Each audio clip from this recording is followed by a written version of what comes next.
21ஆம் நூற்றாண்டின் நல்லாட்சிக்கான தாவேகாவின் செயல் திட்டங்கள்.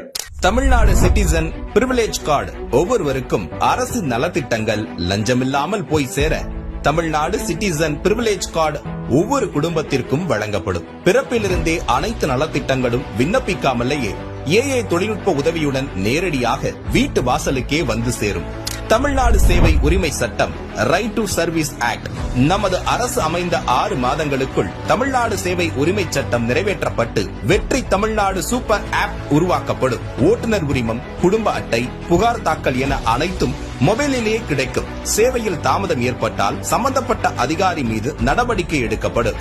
Tamil Nadu real time governance dashboard for accountable governance. Tamil Nadu அரசின் பட்ஜெட் வெறும் ஆவணமாக மட்டுமே இல்லாமல் திட்டங்களுக்கான நிதி ஒதுக்கீடுகள் இனி வெளிப்படையாக்கப்படும். Citizen as partners in governance. பொதுமக்கள் வெறும் வாக்காளர்களாக மட்டுமின்றி அரசின் பங்காளர்களாக மாற்றப்படுவர். இதற்காக உருவாக்கப்படும் மை வெற்றி தமிழ்நாடு .in என்ற இணையதளம் மூலம் பொதுமக்கள் மாநிலத்தின் வளர்ச்சிக்கான யோசனைகளை முன்வைக்கலாம், கொள்கை முன்மொழிவுகளுக்கு வாக்களிக்கலாம், அரசு சேவைகளை மதிப்பிடலாம், நிதிநிலை அறிக்கை செலவினங்களை கண்காணிக்கலாம். மக்கள் அரங்கம் திட்டம்.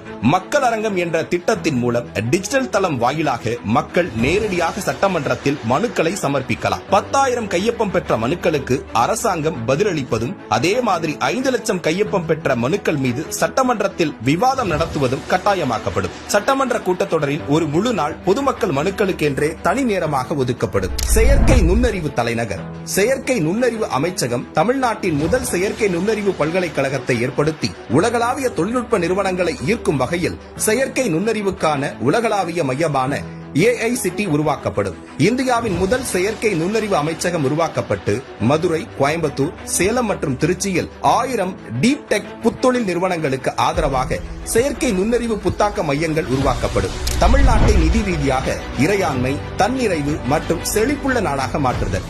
அதிகரித்து வரும் கடன் சுமையை குறைத்து மக்களிடமிருந்து வரியாக ₹1 கூட கூடுதலாக பெறாமல் அதிக வருவாய் ஈட்டி முறையாகவும் குறைவாகவும் செலவிட்டு முற்றிலும் புதிய வருவாய் வரும் வழிகளை உருவாக்கி நிதி தன்னிறைவு பெற்ற மாநிலமாக தமிழ்நாடு மாற்றப்படும்.